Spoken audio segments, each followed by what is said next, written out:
Hello everyone, Miss Carrie here.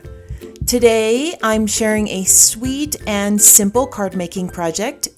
We'll be doing a little ink blending, some fun alcohol marker techniques, and I'll share some ways that you can change this design for different holidays.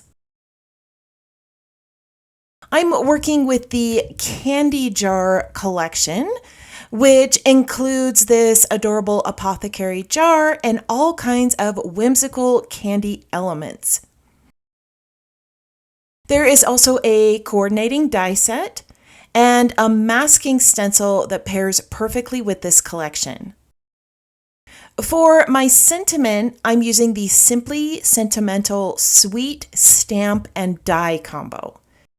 I'll be cutting the word sweet with cardstock, and I'll use one of the stamped phrases to complete my greeting. As I create today's project, I'll bring in a few additional supplies. As always, I encourage you to use what you already have in your collection, but if you would like a list of the items I'm using, one has been provided for you in the description below, along with my affiliate link to the Trinity Stamps shop. Let's go ahead and get started with the project. I have already stamped my lollies on some smooth mixed media paper, and I heat embossed the lines for crisp detail.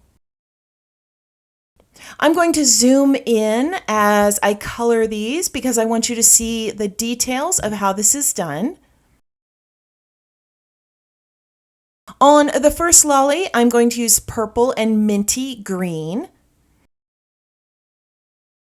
I'm going to start with the darker shade of violet, and I'm going to add color around the edges of these wider stripes. As I said, I did heat emboss these. With small detailed images, I prefer to heat emboss because it keeps the alcohol marker contained. There is a lot of discussion as to whether it's good to heat emboss when you're working with alcohol markers, simply because some say it can ruin the tips of the marker. But for me, it kind of helps. Let me know in the comments what your thoughts are on this.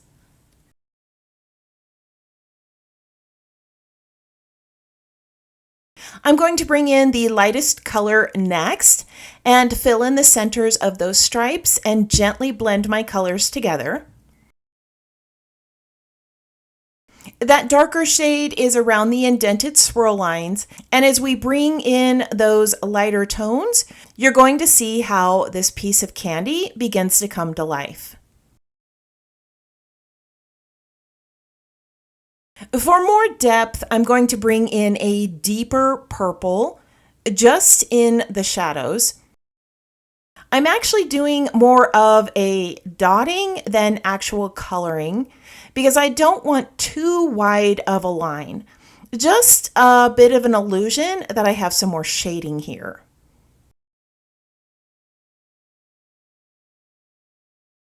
Now I'm using some darker fall colors for this lolly, but you could definitely change out the hues.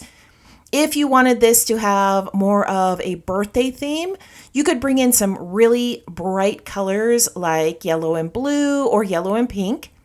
If you wanted to give it more of a holiday Christmassy theme, you could color these lollies in pink and red or a couple of green tones. All right, I'm going to bring in that light dusty purple one last time, and I'm going to blend all of these colors together. Normally you would add a mid-tone as well, but we're working with a smaller space, so we're just going to use these two colors to create our highlights and shadows.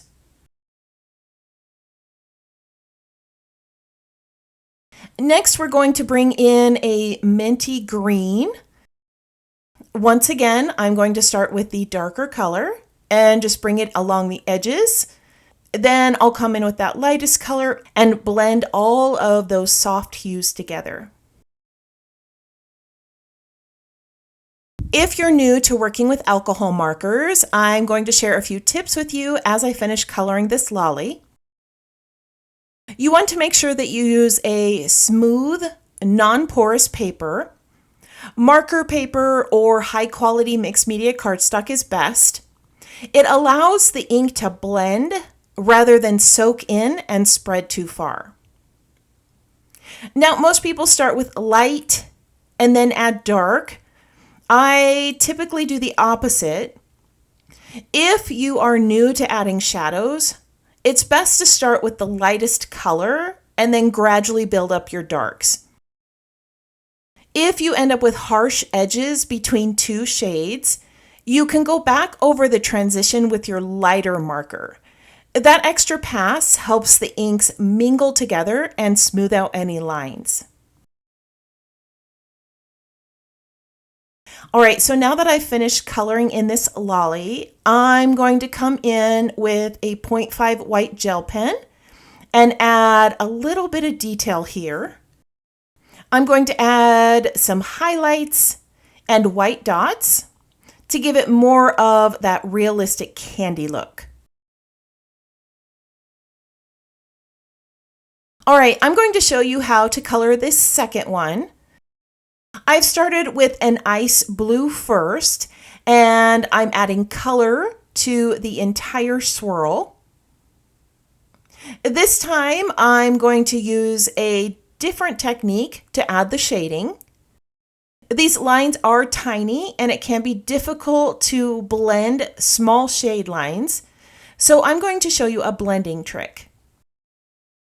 I'm going to add a dark shade of blue to some plastic packaging, and then I'm going to pick it up with my lighter marker to create a soft shading. The dark color is showing up right along the edge of the image, and it's blending perfectly with the light color of the marker.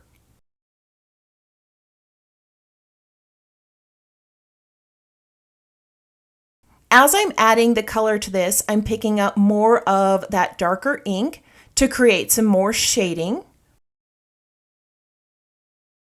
If you feel like this needs to be a little bit darker, you can choose a darker color of blue or just add another layer of ink.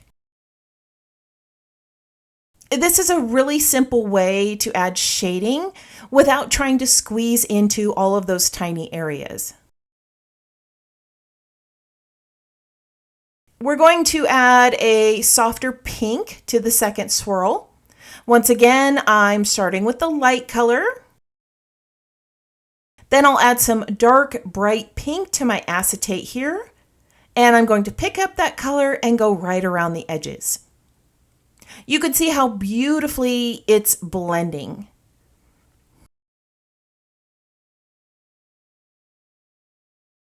I'd love to know in the comments below how you like to add shading with your alcohol markers. Do you often add it separately, or have you ever tried this blending technique where you pick up the darker color with a lighter hue?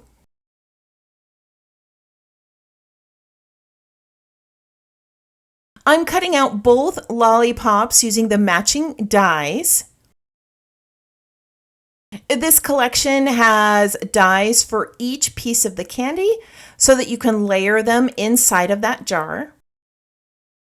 I'm also going to cut out the word sweet using this larger font. I'm going to cut it twice from black cardstock so that I can layer it for dimension. All right, so here are all of the pieces that we're going to need for the card. I have an A2 standard card base. I have 2 scallop frames, one that I cut from black and one that I cut from white using the dainty scallop rectangles. These are some of my favorites. I also cut a piece of cardstock from a golden yellow. This is a little bit larger than my small scallop frame. And then we have the sentiments and the lollies. Now, before I put everything together, I do want to add a little bit of inking to this and add my stamped sentiment. I'm going to blend some fossilized amber distress oxide onto the center of this card panel. I'm just going to use a blending brush and knock off some of the excess ink into the lid. And then I'm going to lightly add my shading in the center here. Not a lot, just a little bit. Now I'm going to bring in a white spatter brush with some white acrylic paint. I'm going to add a few spatters here just for texture. After that's dry, I'm going to grab my stamping platform and stamp the words.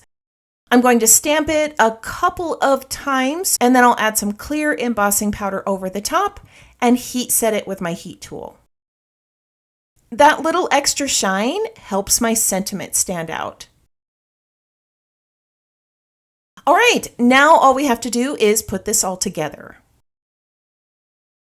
I did choose fall-like colors for this project, but like I mentioned, you could make this a little spookier for Halloween with some deeper hues of purple and green, even some red and orange.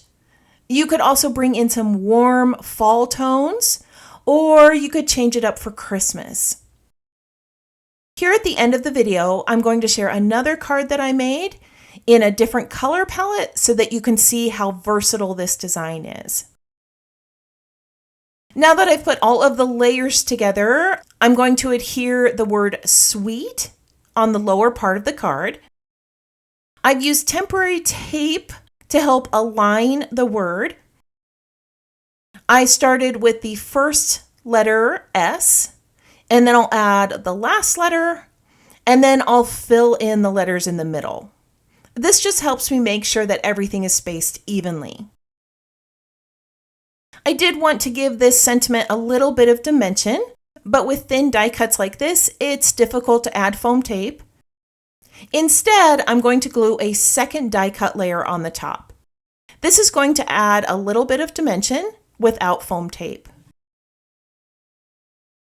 I'm going to add some foam tape to the back of the lollies so that they can pop up off the card.